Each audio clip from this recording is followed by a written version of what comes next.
आज ward number 10 के पार्षद मनवीर भड़ाना हमारे साथ हैं। पार्षदों को नगर निगम चुनाव हुए 3 साल से ऊपर हो चुके हैं। अब लोग काम की समीक्षा चाहते हैं, तो हम पूछना चाहेंगे मनवीर जी से कि क्या 3 साल में जनता को जो इन्होंने वादे किए थे अपने चुनाव में, क्या वो कहाँ तक पूरे कर पाए। मनवीर जी, आपका लाइव न्यूज में स्वागत है। 3 साल के दौरान आप लोगों ने पब्लिक से वादे किए थे, उसमें से कितने वादे पूरे हो गए? जो हमने वादे किए थे, क्योंकि भारतीय जनता पार्टी की सरकार सबका साथ, सबका विकास और सबके विश्वास में विश्वास रखती है। वार्ड के विकास के लिए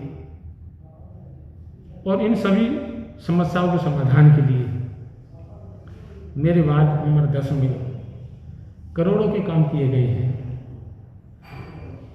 पानी की नई लाइनें बिछाई गई हैं, सीवेज लाइन बिछाई गई है, गलियों को बनाना, नालियों को, पुलियों को बनाना, एलईडी लाइट लगना, हाई मार्क्स लाइट लगना, कम्युनिटी सेंटर बनना, सभी काम मूलभूत सुविधाएं जो है इन पे ध्यान दिया गया है। सीएम अनाउंसमेंट के जो थे काम, जी जी, वो पिछली सरकार में आप लोगों को मिले थे, आपके भाई यहाँ के विधायक थे, लेकिन वो भी काम कुछ पेंडिंग है, कुछ सड़कों के भी काम पेंडिंग है। तो कब तक उसको सरकार को आप लोगों ने आवेदन किया है या नहीं अभी तक, या काउंसलर ने अपनी सदन में उन चीज़ों को रखा है अभी? भाई साहब जी, एनआईटी विधानसभा क्षेत्र में उस समय जो हमारे विधायक चौधरी नगेंद्र भड़ाना जी थे, माननीय कृष्णपाल मंत्री जी, केंद्रीय मंत्री जी के आशीर्वाद से, सहयोग से, माननीय मुख्यमंत्री जी की डुबवा में रैली कराई थी। उसमें माननीय मुख्यमंत्री जी ने क्षेत्र के विकास के लिए काफ़ी घोषणाएं की थी। उसमें मेरे वार्ड नंबर 10 के अंतर्गत भी बहुत काम हुए और बहुत घोषणाएं हुई। इसका सबसे जीता जागता उदाहरण 3 नंबर पुलिया से, ये जो अपना डबुआ गाँव है, डबुआ पाली रोड कहते हैं, जब से हम पैदा हुए हैं और जब से हमने होश संभाला है, आज तक हमने कभी इसको बनते नहीं देखा। इसमें डिवाइडर लगा के डबल रोड बनाया गया है। 3 नंबर पुलिया से प्याली चौक, जहाँ पे हमेशा गंद रहा करता था, कबाड़ रहा करता था, इसको ग्रीन बेल्ट बनाने के लिए माननीय मुख्यमंत्री की घोषणा के तहत काम हुआ। इसमें पेड़ पौधे लगाए जाए गए ताकि हरियाली रहे, पॉल्यूशन दूर रहे, और मेरे वार्ड की मेन एंट्री यहाँ से होती है, तो जो यहाँ पे आए अंदर वहाँ उनको अच्छा लगे। इसके साथ ही कम्युनिटी सेंटर एक अपना डबुआ पाली रोड पर पंचमुखी हनुमान मंदिर के पास में बन रहा है।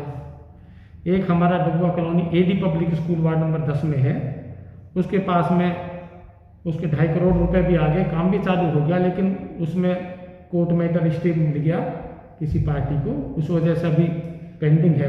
और इसके साथ में ये अपना जो हमारा डबुआ पाली रोड पर वार्ड ऑफिस है, पुलिस थाना डबुआ कॉलोनी के साथ में ही 50 लाख की लागत से कम्युनिटी सेंटर के वर्क ऑर्डर हो चुके हैं, जो कि बहुत जल्दी ही ये बनने वाला है। और पीने के पानी की निकासी के लिए जो माननीय मुख्यमंत्री घोषणा के तहत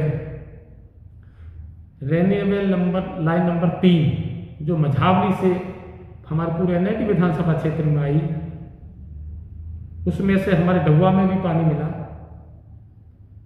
उसमें से हमने, जो कि पुरानी लाइनें थी, जब से हमारी डबुआ कॉलोनी बसी 4-4, 6-6 इंच की थी, गलियों में घूम फिर आई हुई थी, तो जहाँ से डबुआ बुस्टिंग से पानी चलाते थे, लास्ट तक पानी पहुँचता नहीं था, वहाँ पे हमने नई लाइनें बिछवाने का काम किया।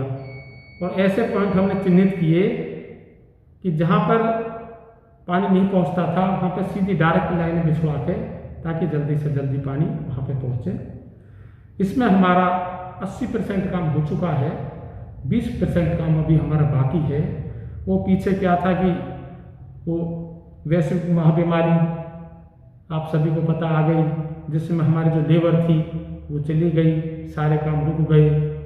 अब दोबारा से अनलॉक डाउन हो रहा है, तो ठेकेदारों से बात करके, प्रशासन से बात करके इन कामों को, जो रुके हुए काम हैं उनको दोबारा से चालू करवाने का कार्य किया जा रहा है। ठेकेदारों को थोड़ी सी लेबर की प्रॉब्लम आ रही है, लेकिन स्लो करके दोबारा से काम हमने चालू करवा दिए हैं। और जहाँ जहाँ पे गंदे पानी की समस्या आ रही है, पानी ना पहुँचने की समस्या आ रही है वार्ड में, उन सभी पॉइंटों को चिन्हित करके उन पे सब पे काम किया जा रहा है। इस समय बहुत जल्दी इसका समाधान कर दिया जाएगा। पेंडिंग जो विकास कार्य हैं, अब आपके वार्ड में क्या क्या कार्य रह गए हैं जिनको अभी आपने जनता के बीच में जाके करना है? पेंडिंग विकास कार्य क्या रूटीन के हैं, ये जो चल रही है, जैसे कभी पानी पहुंचने का है, अभी वो चल रहा है। माननीय मुख्यमंत्री की घोषणा के तहत हमारे पूर्व विधायक जी नगेंद्र भटाना जी, चौधरी केंद्रीय मंत्री चौधरी कृष्णपाल मंत्री जी, इनके आशीर्वाद कृपा से सारे काम हुए। और हमारे माननीय मनोहर लाल जी, हमारे माननीय मुख्यमंत्री जी, इनके आशीर्वाद और कृपा से जो फंड आया उससे काम, चूँकि नगर निगम में तो फंड था नहीं, आप सभी को पता है इस बात का। तो देखिए हमारे देश में हमारे प्रधानमंत्री जी बात कर रहे हो, तो फंड ठेकेदारों को अभी तक पेमेंट पिछली भी नहीं दी गई है, पिछली योजना की भी कुछ पेंडिंग है, कोर्टों में भी उनके केस चल रहे हैं। तो पैसा कहाँ से आएगा? ये जो विकास आप बता रहे हो कैसे हो पाएंगे? देखिए, जहाँ तक माननीय मुख्यमंत्री के जो सीमा अनाउंसमेंट के फंड है, वो ज़्यादा ठेकेदारों को मिल चुके हैं। किसी का कोई पेंडिंग हुआ तो कोई होगा इशू, किसी को इंक्वायरी चल रही होगी, या किसी का कोई वो पहुंचने में लेट हुई होगी, वहाँ पे जो फाइल को पहुंचने में। ऐसा नहीं है, माननीय मुख्यमंत्री की घोषणा के तहत जो भी पैसा था ठेकेदारों को, वो मेरी जानकारी में 99% लोगों को मिला है। अच्छा, एक नगर निगम में रिकॉर्ड रूम का मामला चल रहा है, आपकी नॉलेज में होगा, और ये पार्षदों ने ही ज़्यादा उठाया है। जी। तो ये रिकॉर्ड रूम में जो ये कमेटी बनाई है, ये कमेटी कहाँ तक, क्योंकि पहले भी ऐसे गड़बड़ घोटाले हुए हैं नगर निगम में। जी। आप लगातार तीसरी योजना से पार्षद हैं आपके परिवार से। जी। और ये घोटालों के जिस तरीके से ये कमेटी बनाई जा रही है, क्या इसमें वास्तव में सत्यता निकलेगी या नहीं? देखिए, ऐसा है, भारतीय जनता पार्टी एक ईमानदार सरकार है। केंद्र में हमारे नरेंद्र मोदी जी, राज्य हमारे में माननीय मनोहर लाल जी, और हमारे लोकसभा में चौधरी कृष्णपाल जी। भारतीय जनता पार्टी तब से सत्ता में आई है, आपने देखा है, चाहे राज्य में हो, चाहे केंद्र में हो, चाहे शहर में हो, तब से घोटालों के ग्राफ में जीरो हुआ है। पहले रोज सुना करते थे, यहाँ घोटाले, वहाँ घोटाले, ये घोटाले, वो घोटाले। अब क्या है कि कुछ अधिकारी जो पुरानी कांग्रेस प्रवृत्ति के हैं, या उनके संपर्क में हैं, या ऐसे जिनकी आदतें खराब हो रखी हैं, उनको सुधारने में भी थोड़ा समय तो लगता है, और सुधरना तो पड़ेगा, क्योंकि ईमानदार सरकार है। ईमानदारी हमारी सभी पूरी टीम है, ऊपर से नीचे तक की। तो इसमें इसकी जांच कराई जाएगी। मेरी तो यही मांग है, कमिश्नर साहब से भी, सरकार से भी, इसकी जांच कराई जाए। जो भी दोषी है उनके खिलाफ कार्रवाई की जाए, क्योंकि ये सारा का सारा मामला जो है, जो भी फंड है, वो है सरकार का है, जनता का है, और जनता के लिए भलाई में ही ये लगना चाहिए। अच्छा मनवीर जी, आपके वार्ड की बात करें तो दो समस्या आपके वार्ड से अभी भी खत्म नहीं हो पा रही हैं, एक पीने के पानी की और एक सीवर की समस्या। तो ये कब तक हो जाएंगी? क्योंकि आज तक जितनी भी राजनीति हम भी हो गए, बड़े लंबा समय से देख रहे हैं कि दो ही मुद्दे हैं इस देश में और फरीदाबाद में। और फरीदाबाद क्या, वार्ड की नगर निगम में भी पानी पीने का और सीवर की व्यवस्था। तो ये कब तक दुरुस्त हो जाएंगे? देखिए तिलक भाई साहब, मैंने आपको बताया कि पीने का पानी और गंदे पानी की निकासी दोनों, मैंने खुद ही आपसे बताया था कि मेरी समस्या मेरे वार्ड में थी निवारण, और इनमें 80% काम हो चुका है। दोनों में ही, पानी की निकासी में भी, उसके लिए गलियों में सीवर लाइन डलवाई है, बड़ी सीवर लाइन डलवाई है, और पीने के पानी के लिए आने के लिए भी नई लाइनें डलवाई हैं। दोनों पे रूटीन में भी काम चल रहा है।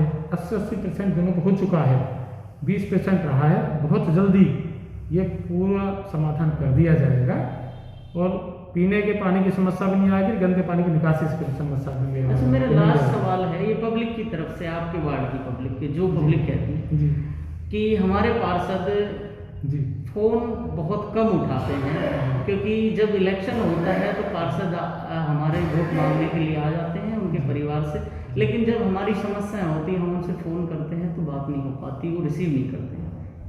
तो ये जनता की समस्या है, इस पर क्या कहोगे? नहीं, ऐसा कुछ नहीं है कि फ़ोन नहीं उठाते हैं। हम तो आपको पता ही है कि सुबह से शाम तक जनता की सेवा में ही रहते हैं। किसी भाई का यदि कहीं बिजी हैं, बाय द वे नहीं उठ पाया है, तो कोशिश हमारी ये होती है उस पर बैक कॉल हम कर लें। बाकी मोस्टली हमारे सभी के फ़ोन उठते हैं, समस्या का समाधान भी किया जाता है और आगे भी किया जाएगा। और मेरे वार्ड में जितने काम 2014 से 2019 की योजना है इसमें पास हुए हैं या हुए हैं या जो भी चल रहे हैं वही पुराने पास हुए काम हैं, अब तक का रिकॉर्ड है। कहीं भी कोई भी गली ऐसी नहीं अछूती रही है कि कहीं पे पानी की लाइन ना बिछी हो, कहीं पानी की लाइन बिछी है, कहीं सीवर की लाइन बिछी है, कहीं सड़क बनी है, कहीं नाली बनी है, कहीं पुलिया बनी है, कहीं लाइट लगी है। पूरे वार्ड में कोई भी कोना ऐसा छूता नहीं रहा है। लेकिन मैं ये नहीं कहता कि सारे काम हो चुके हैं, अभी कुछ काम हमारे और बाकी है और समय भी अभी बाकी है। तो कितने करोड़ के आपके काम, इस योजना में कितने करोड़ के काम हो चुके हैं अभी? देखिए ऐसा है, अब मैं जो है पैसों में या उनमें ध्यान नहीं देता, मैं तो कामों में ध्यान देता हूँ। ये काम मेरा रह गया और ये काम मेरा हो गया। तो मैंने आपको जो बताया कि सभी मूलभूत सुविधाओं को मद्देनजर रखते हुए वार्ड में काम करवाए गए हैं, बगैर भेदभाव के काम करवाए गए हैं, एक समान काम करवाए गए हैं, एक तरफ से काम करवाए गए हैं और ईमानदारी से काम करवाए गए हैं। कुछ अभी समस्याएं हैं, उनका समाधान भी बहुत जल्दी कर दिया जाएगा। तो वार्ड के लोगों से क्या अपील करेंगे कि अब मुश्किल से उनके 1.5 साल बाकी हैं आप लोगों के काम के, तो कब तक उनको वो सारी चीज़ आप एक अपील की तरीके से क्या कहना चाहते हैं? वार्ड मेरा परिवार है और अपने परिवार के लोगों से मैं यही अरदास करूंगा कि अपने प्यार और आशीर्वाद को और विश्वास को बनाए रखें। एक एक करके सभी समस्याओं का समाधान किया जाएगा और कोई भी समस्या वार्ड में नहीं रहने दी जाएगी। अपने प्यार को पहले की तरह बनाए रखें, क्योंकि मैंने पहले भी बताया कि ऊपर से नीचे तक हमारी जो टीम है भारतीय जनता पार्टी की सरकार है, ईमानदार सरकार है, काम करने वाले सभी हैं और काम करके दिखाएंगे और दिखाया भी है। और वो काम हुए हैं जो आज तक के रिकॉर्ड में नहीं हुए हमारी इस योजना में। जो हमने बताया, मैंने आपको डगुआपाल रोड है, ग्रीन बेल्ट है, रेनीवेल की पानी की लाइन का आना है, बड़ी सेवर लाइनों पर डलना है, सभी गलियों में कहीं सड़क, कहीं नाली, कहीं पुलिया, कहीं लाइट, कम्युनिटी सेंटर का बनना है। ये सभी काम जो है ये माननीय मुख्यमंत्री जी के आशीर्वाद से, चौधरी कृष्णपाल जी की कृपा से और पुराने जो है हुए हैं। इसके साथ साथ एक बात और मैं बताना चाहता हूँ कि हमारी सरकार किसी के साथ भेदभाव नहीं करती है। अभी भी माननीय मुख्यमंत्री जी ने 90 की 90 विधानसभाओं में 5-5 करोड़ रुपए देने का काम किया है। उसमें ये नहीं देखा कि कांग्रेसी है, इनेलो है या ये कोई और पार्टी का है। जो भी काम देते हैं फंड सबके लिए बराबर देते हैं। उस फंड में से भी मेरे वार्ड में 27 फुट रोड पे मानव सेवा के पास में 3 गलियां अभी रह गई थी, उनका जो एस्टीमेट बन चुका है और टेंडर की प्रक्रिया में है। वो जल्दी ही उन गलियों को बना दिया जाएगा। इसके अलावा थोड़ी सी 27 ये गाजीपुर रोड की तरफ हमारे जो अपने ये आर्य समाज मंदिर वाली पॉकेट है और अपना ये बाल दीप विद्या स्कूल के साथ वाली पॉकेट है, वहाँ थोड़ी सी पॉकेट अभी रह गई है। उनका भी जो मैंने आपको बताया कि जो अभी आपने जिक्र किया था 1 करोड़ का जो फंड पार्षद जी के खाते में आया था, तो उसमें से प्रक्रिया चालू है और वो भी जल्दी से जल्दी बन जाएगी। इसके अलावा जो छोटी मोटी और गली है कोई रह गई है या उनमें काम चल रही है और सारी समस्याओं का समाधान कर दिया जाएगा। धन्यवाद। खबरों की विस्तार से जानकारी के लिए सब्सक्राइब करें हमारा चैनल और क्लिक करें बेल आइकन पर ताकि कोई भी खबर आपसे अछूती ना रह सके।